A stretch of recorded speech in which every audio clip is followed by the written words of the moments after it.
A Colorado mom learned she had breast cancer right in the middle of the pandemic. And she's using her diagnosis to reinvent her life. It's why she's this week's Denver 7 Everyday Hero.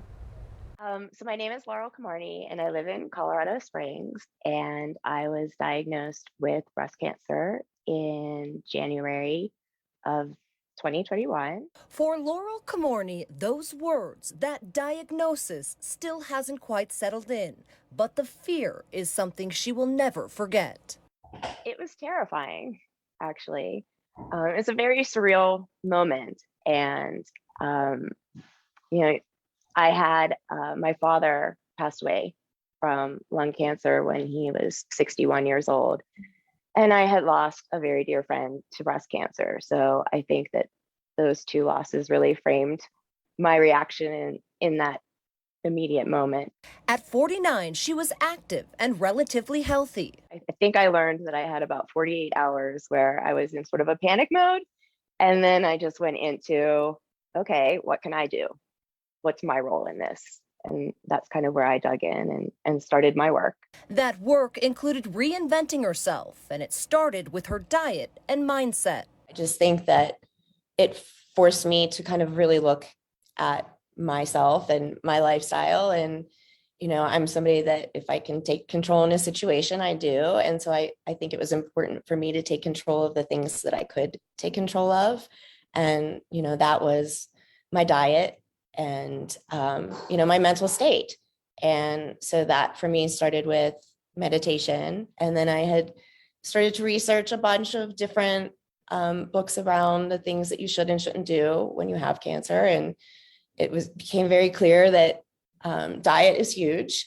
And while I really always thought that, I was very healthy, I also learned the difference between being healthy and being fit. I think I was very fit, but I wasn't always making the healthiest choices. So, things like cutting out wine every day and fried foods. And so I kind of started there. Science backs it too. The American Cancer Research Institute has 10 recommendations for preventing cancer. Nearly all have to do with diet and exercise. Things like cutting sugars, fast and processed foods, and alcohol. The combination of the diet and learning how to meditate, my whole being changed. The anxiety that I had suffered from for years was slowly going away. Pounds that I had gained in middle age that, you just attribute to middle age had also started to fall off. And even just little aches and pains and things that had existed prior to the diagnosis had also remedied themselves. Today, Laurel is cancer-free. She's climbed 3 14ers, and in July, she celebrated another big milestone, her 50th birthday.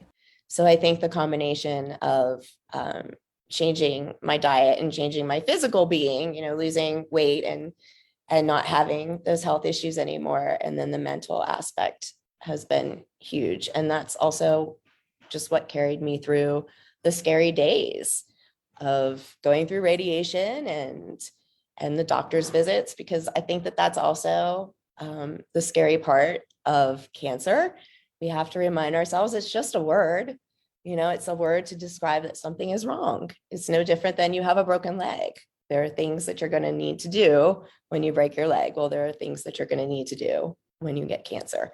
Some things you have to rely on science and doctors, and other things you can do yourself. We were so inspired by your story, and in light of it being Breast Cancer Awareness Month, on behalf of Denver 7 and American Financing, we want to honor you as a Denver 7 everyday hero. Aww. So congratulations. Sorry we had to do it virtually, but we will put this in the mail for you. That's so nice. Thank you. You're welcome. And if there is a hero in your community Denver 7 should recognize, you can nominate them on our website, thedenverchannel.com/hero.